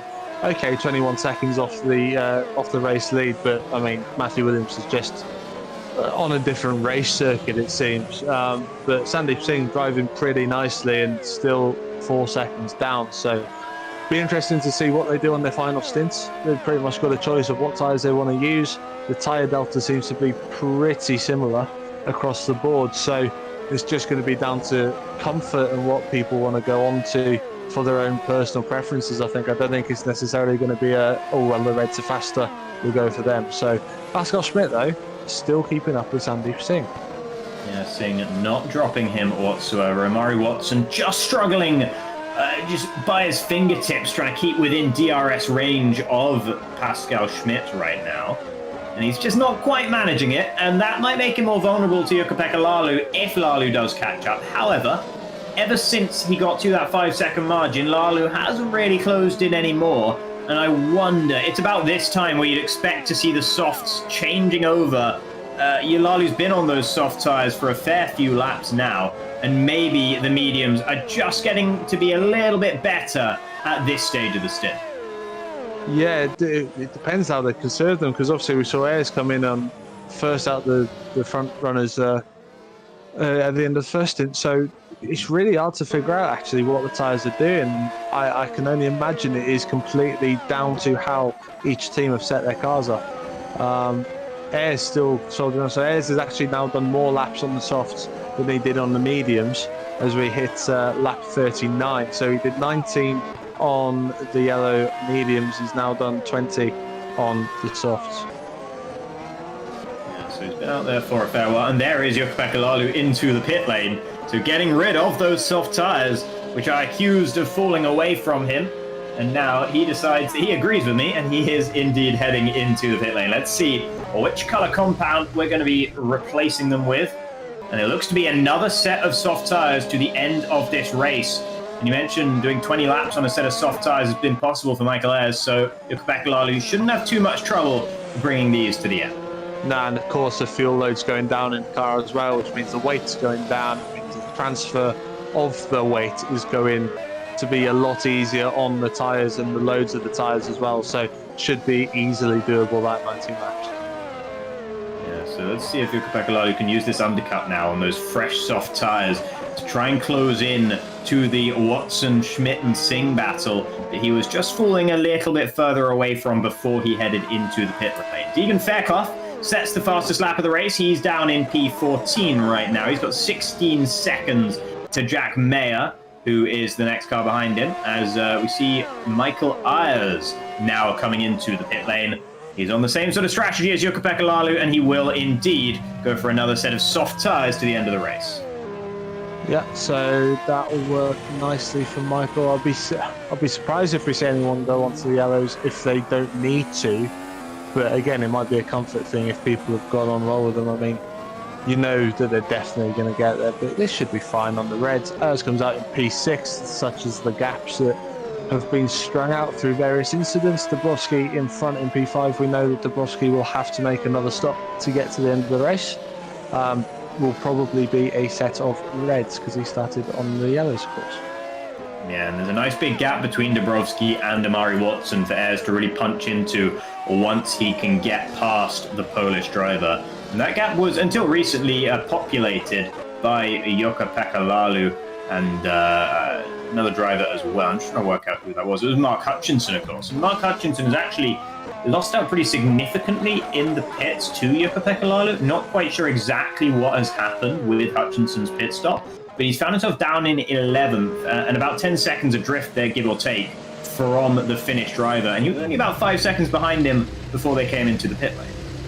Talking about the pit lane, Sandeep Singh in and Murray Watson in as well. So battle with pit stops, good stop for Pescara and Sandeep Singh, and no problem. So yeah, there's not really much that can go wrong if you don't hit your pit light or your pit request. You'll lose a little bit of time in the pit lane. So they'll come out exactly where they were, and there's Lailu just coming into turn one in the background there. Singh remains out ahead. Watson has lost a little bit of time to Singh in that pit stop phase. But in fact, he pitted on the same lap. Giuseppe Saracino into the pit lane, Dino Paolini, and Hutchinson into the pits again. Is that the second lap in a row? Mark Hutchinson's in the pit lane. He was having a very impressive race. He was up 12 positions from where he started before this pit stop phase. And I think he's just pitted for the second time in 2 laps. Evidently something went wrong with either the pit stop or his out lap. And now he finds himself down in 14th place. Yeah, that's a strange one. I'll have to do a little bit of digging on that. The only 2 things I can think of is he's A, had damage on his out lap, or he's put the wrong tyres on and he needed to put a different set on. So, but if he's gone back out on reds, that can't be the case actually. So there goes Debrovsky into pit lane. So Ayres gets released, but got compromised on his way out. Who's in the pits? That's Pascal Schmidt now in the pits, and Jack Mayer in the pits as well. So Jack Mayer, obviously a lap down. Debrovsky will come out where P6, maybe behind Lailu in P7. Yeah, that sounds about right. Pascal Schmidt back out behind Sandeep Singh in P4. So pretty much as we were. Yeah, and that is not much of an undercut there. Not really an undercut at all, because Sandeep Singh pitted a lap ago. Pascal Schmidt has remained within DRS range of the Indian. Although actually with a mistake like that, he might just fall out of DRS range, so never mind. Yeah, and Watson got held up, but he came out the pits behind Janis Volborn. So Volborn was coming in into turn 1 and turn 2 and split Singh and Watson as they were coming out of the pits on the lap previous. So that's why Watson's lost a little bit of time. Nothing that Volborn could do about it, of course. It was just one of those coincidences. Stephen Lexo showing a bit of speed for Neptune. Still think he's got one more stop to make, but he's right up the back of Debrovsky, who's just made his pit stop. Yeah, and there you can see pretty much everyone who's made 3 pit stops in this race was either involved in that first lap incident or has been involved in incidents thereafter, with the likes of Mark Hutchinson that applying to April Karlsvad, Jack Mayer, Doa Tapper, Dino Paolini, and Deegan Fairclough. They've not really been able to show exactly what they can do. We saw flashes of what Fairclough and Mayer and Hutchinson can do, but the rest of them haven't really been able to show their true form here in Canada. That is a bit of a shame. Of course, it's always nice to see drivers at their peak potential as Matthew Williams enters the pit lane a little bit cautiously there. I suppose you could afford to be cautious when you had about a 23-second lead on the rest of the field. No better way to throw that away than picking up a drive-through by speeding in the pit lane. So, and there you can see, it's a shame really that Matthew Williams has been so far ahead of everyone, because we haven't seen enough of this special livery for Stags. No, and it's clearly not a lucky livery, the purple one, is it? Because he's just as good in this one as he has been before. I think that's Hutchinson with the DNF as well in the background. So Hutchinson out now from P14. Yeah, and there is Williams coming out alongside one of the Zederics, I think that is. So that might be a Tapper there. I'm not entirely sure, but yeah, that's Dawataki. But Matthew Williams not going to be balked by that, and his teammate Jack Mayer sets the fastest lap of the race, and he has been promoted to 14th as a result of Mark Hutchinson's failing to finish this race. So Mayer getting position by position, and good of him to stick at it. He was missing a front wing in the very first corner of this race, and he's still out there going. That's what you like to see, and he's going to be rewarded with a few points here for Stags.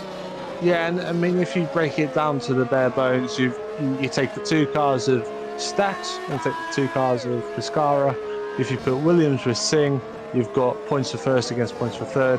And then if you take Mayer against Kintai, you get points for Mayer, you get no points for Kintai. That's why it's so important that he got it back to the pits without making any more damage to the wheels, the suspension, kept it all in a straight line, minus both front and rear wing, of course, but managed to get back, get the repairs done, keep fighting on, put in really good laps in.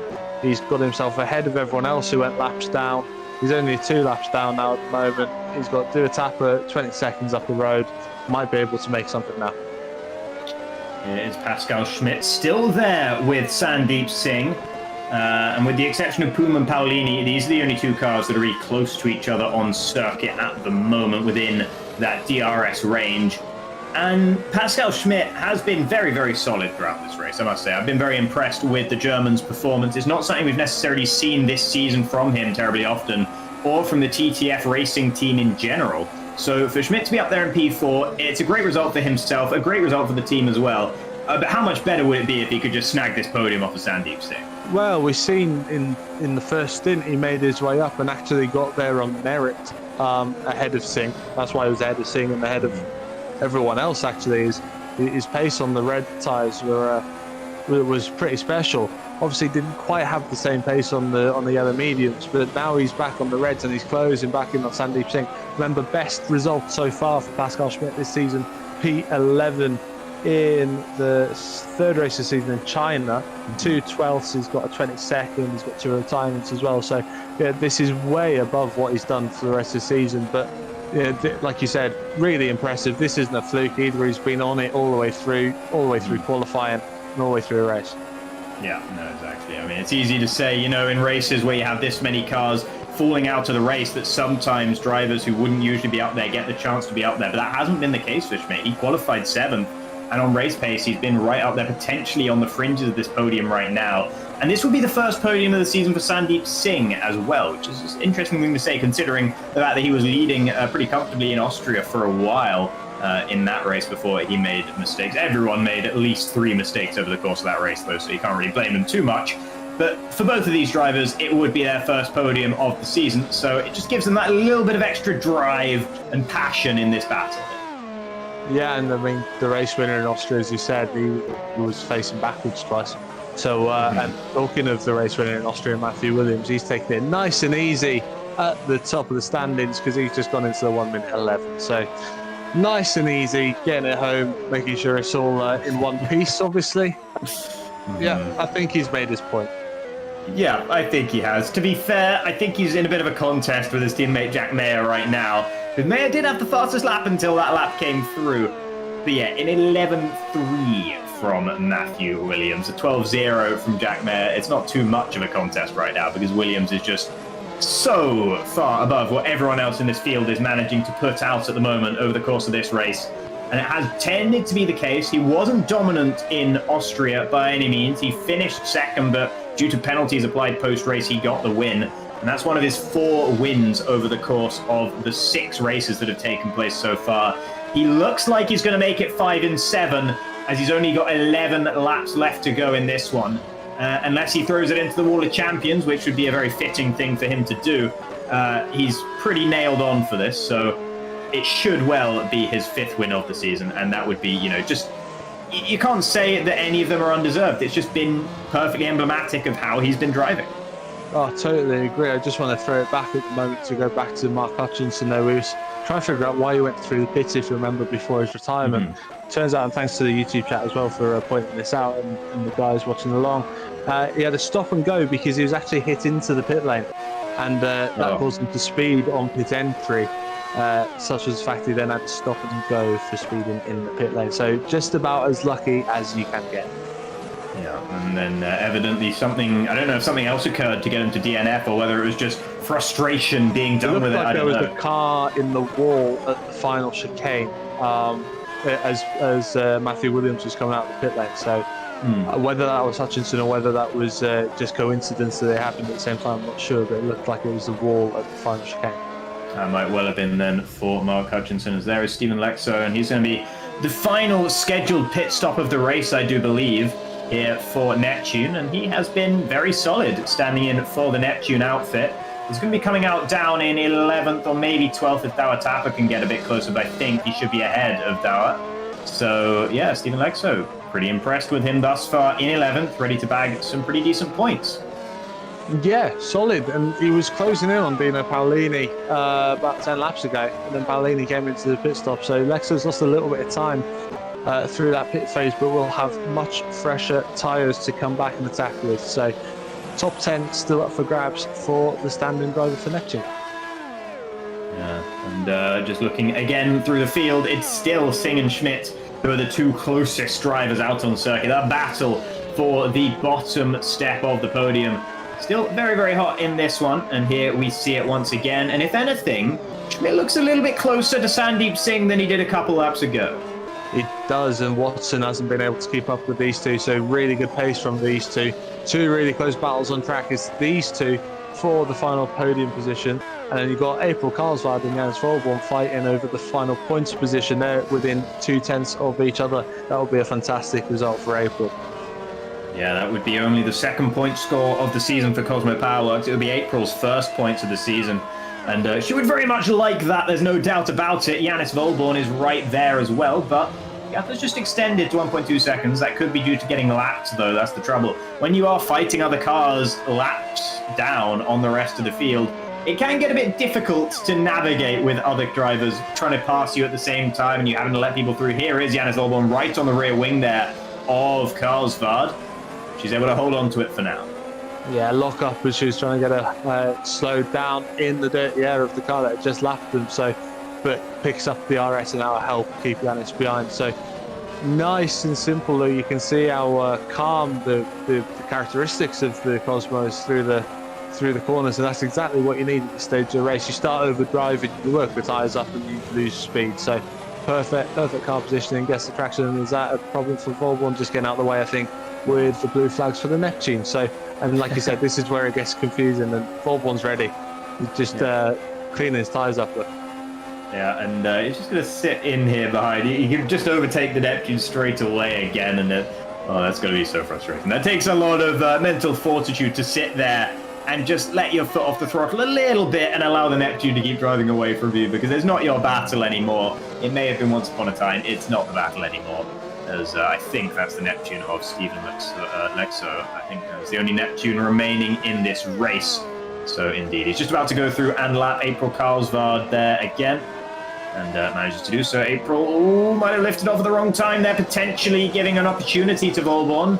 But no, Volborn cannot find the way through once again. Carlsvad still sitting there in 15th on that 1 point for now.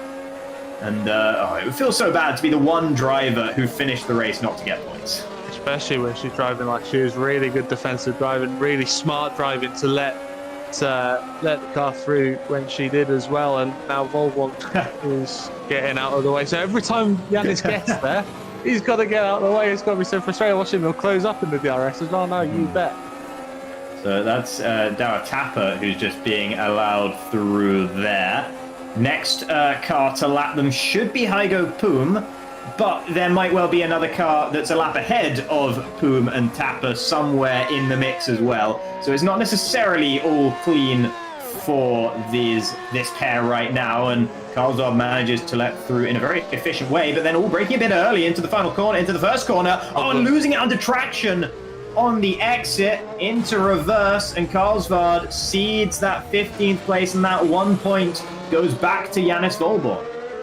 And yeah, that was the first time, in fairness, that she had a car coming through to lap her and a point that put her into a bit of trouble defensively. Yanis had all the bad luck up until that point in terms of positions, and look how close Schmidt is back to the back of Sandeep Singh. But yeah, so unfortunate for April, but still plenty to play for. We've seen people dropping out, lap 52 of lap 58, especially when we've got people fighting like Singh and Schmidt are. Yeah, and these guys, they've got 7.5 laps remaining for Pascal Schmidt to try and do something about the Pescara up ahead. The trouble is, as you mentioned, the Pescaras tend to be rocket ships in a straight line, and that makes them a very tough prospect to pass. It seems to me that Pascal Schmidt is slightly the faster car at the moment, but it doesn't really matter. As long as Sandeep Singh can just apply the throttle, doesn't have any trouble with the traction zones, then it's going to be so very hard for Schmidt to get past. There's an engine giving up there. And who is that? Is that Michael Ayers? Oh, no! Oh, after such a fantastic race for Ayers, The engine gives up on him in that 8.6 E-Racing car. Oh, and he will not finish the race. It got so close towards the end of lap 52 for Ayres, and he couldn't quite make it to 58. That's awful luck. That is terrible luck for Michael Ayres. Like I said, done so brilliantly through the race. And what that does do, though, is it puts Pascal Schmidt into P3, and now he's fighting for P2, which would be absolutely incredible. Sandeep Singh, 32 seconds, 33 seconds down on race leader Matthew Williams. Is that Saracino past Fairclough, I think, as well?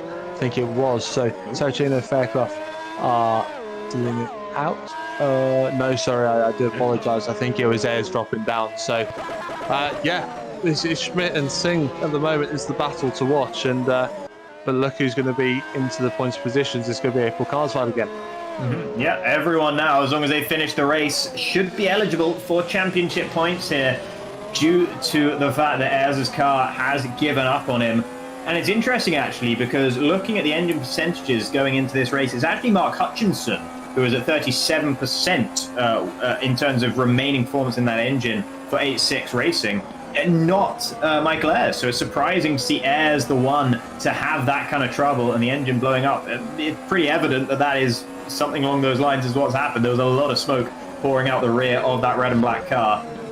And, here we go then, back up at the front. It is still Schmidt and Singh. Schmidt's a little bit further away now from the Pescara. But maybe now, now they're both going to get their first podium of the season. Maybe the fight gets a little bit less intense.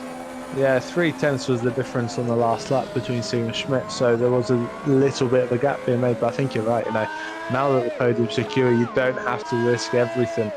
And the other thing is you might want to give your tyres a little bit of a chance to cool down and come back for the last few laps of the race with the DRS, and it gives you time to reset your mind as well. You don't get frustrated just being in the gearbox of the car ahead. So it's still not all over, but it does look as if that Neptune's just got that little bit of pace, like you said a few laps ago. A little bit of the pace advantage down the straight just to hold him off. Still got DRS though. Yeah, right now there's a fair few drivers who are actually on track for their best results of the season. Both Sandeep Singh and Pascal Schmidt would be picking up their first podiums as things currently stand. I believe fourth place would be the best result of the season for Omari Watson, unless I'm very much mistaken. Yeah, 8th is the best that Watson has managed so far. Debrovsky, it would be his best result. Saracino's best result by a couple of places. Dino Paolini's best result thus far this season is a 10th. He's currently running in 9th. Lexo, first race of the season, therefore best result. So there's a fair few who are on track. April Carlsbad, of course, as well, on track for her first points of the season. And technically, Matthew Williams would also be getting joint best result with every other one of his wins. Yeah, it will be his 5th of the season so far.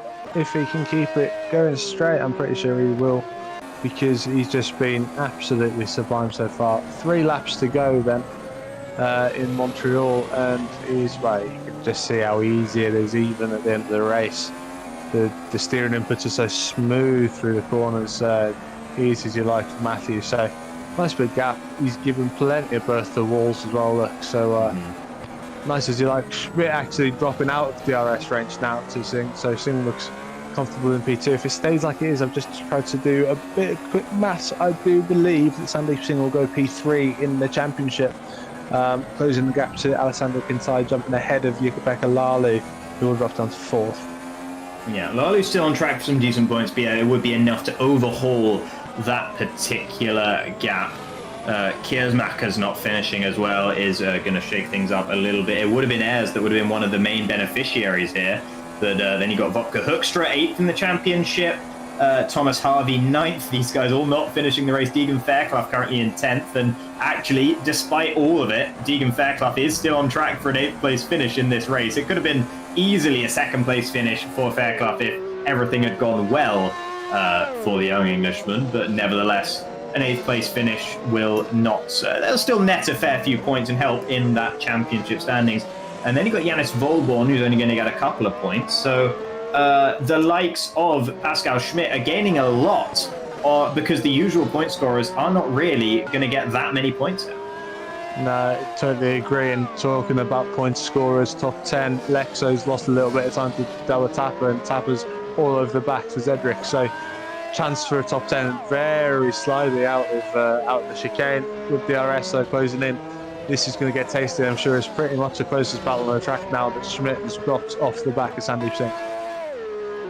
Yeah, we'll have to wait and see whether we're going to see Tapper making a move before the checkered flag. Only about a lap and a half left to go, because Williams is out there, I think just up the road from these guys, actually. I think that's Williams a little bit further ahead of these two, so they should still have that last lap to keep battling it out if they want to. Will Tapper be able to get close enough on this one on the run down towards the final corner? He is, and he's going up the inside here. They're going to go side by side through that final chicane, which always makes you nervous. But Tapper seems to have made the move stick, has the DRS on the exit as well, and moves into P10 for Zedric.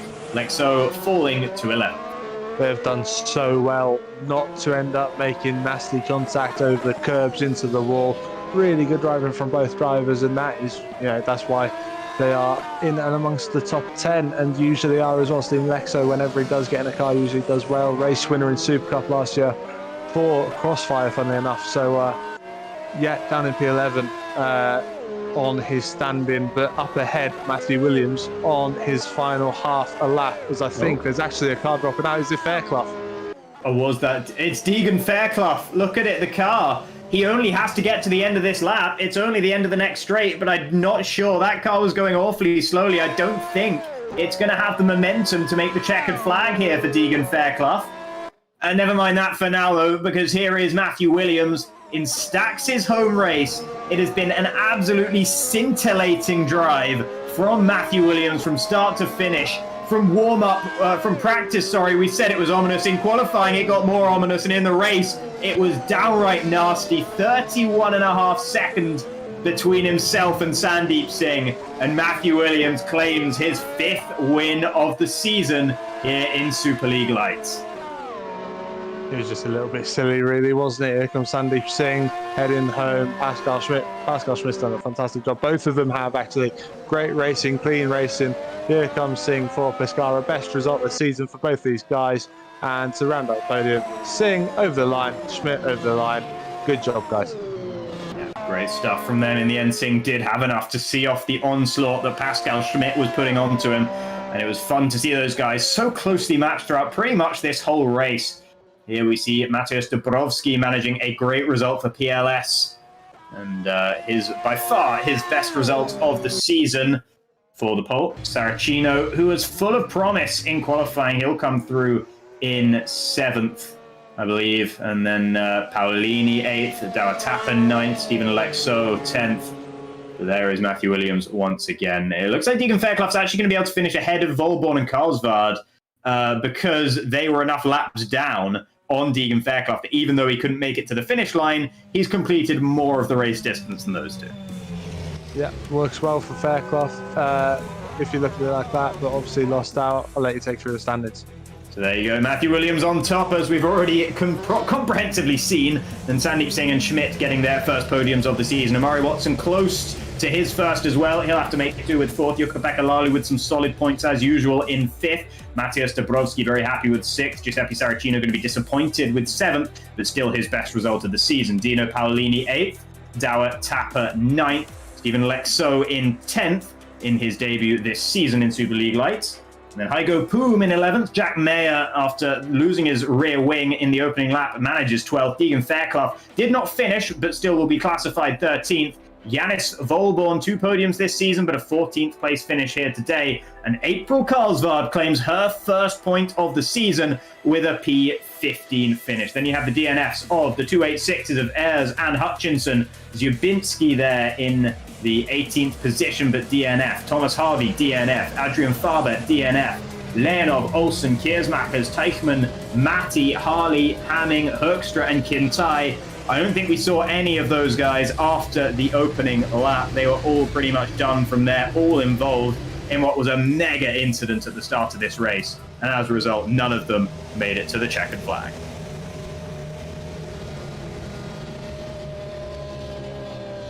And there you can see next race up, we have the British Grand Prix. And I believe we're going to take a little bit of a break here to bring you some interviews in a few moments' time. So we'll be back soon for that. Here we go. I can actually bring them in now because for once, Jacob, we've got people itching to come and speak to us. Oh, I'll tell you what, fantastic. we'll start with P2, Sandeep Singh, who we'll just drag in by and have a talk to. Sandeep, congratulations. Good drive. P2, best result of the season. How are you feeling? Yeah, I'm alright. Yeah, it's a solid result. Minimize the damage in the teams because of what happened, but oh well. Yeah, we should have probably had a better team result overall. But yeah, first podium of the season, but it's not gonna be the last. We like the fighting spirit, Sandeep. We like the fighting spirit. You mentioned what happened to Alessandro, but like you said, limiting the team damage. Yeah, it's still not that big a gap in the team's championship, despite what happened. You know, it gives you momentum or at least motivation to keep going in the next few races, despite obviously what's happened to Alessandro in the last two races, right? Yeah, pretty much. I mean, even when we were 8th and 9th, we were actually still thinking about getting a double podium. But oh well, yeah, we minimized the damage. I did hear who the driver was that caused the incident, so I'm not gonna say anything publicly, but yeah. But oh well, let's see what happens. I'm gonna go. Yeah, he's had 2 DNFs now, Alessandro, and he's had bad luck in like over half the races. Hopefully, he evens out. But yeah, I mean, pace, it was all right. I was absolutely nowhere in practice, and then we made a big step forward last night. And then all of a sudden, the car just came alive in the race. And yeah, I managed to pass Pascal. I was a bit worried I was a bit worried about my engine as well, because I took a gamble to run an aggressive radiator, and I saw, was it Michael? Michael's engine blew up. Yeah, Michael. And I was just getting a bit paranoid, like, oh, maybe mine's gonna blow up. So I was managing that as well while managing the gap to Pascal, and it seemed to be okay in the end. I did do my little weave trick while trying to break the toe, but it was nothing against the rules. So, have we got anything to ask? No, I think that's pretty much covered everything I was curious about. Perfect. I'll tell you what we'll do, Sandeep. We'll bring Pascal in, because obviously you guys had a great battle for the last sort of half of the race. Pascal, welcome. Great drive, P3. Got to be happy with that. Best result of the season, and great battle with Sandeep as well. Yeah, thank you. Was quite a tough race and very difficult to overtake here. So, yeah, just following Sandeep and hoping for a chance, but he did a brilliant job defending it, and so I'm very happy with P3. What changed here then? What changed here compared to the other tracks? Was it just car setup? Was it you just like the track, or is it something that we can see now further on in the season as well? I think it's a combination of both, because we changed a bit on the setup, which worked quite good for me, and but also I like the track very much. One of my favorite ones. So yeah.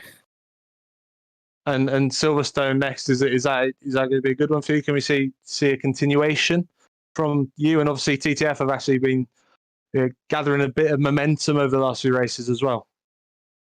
I definitely hope so. But yeah, we need to see.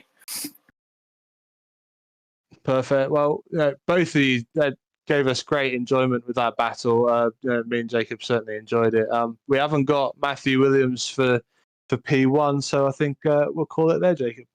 All right. Well, thank you guys very much for your words here in the commentary box, and congratulations on your podiums. And thank you, Ewan, for joining me throughout the race here today as well. It was definitely a bit of a different race compared to Austria, and a lot of cars, big race of attrition, a lot of cars not making the checkered flag, and some real heartbreak towards the end, but none of the sort for Matthew Williams.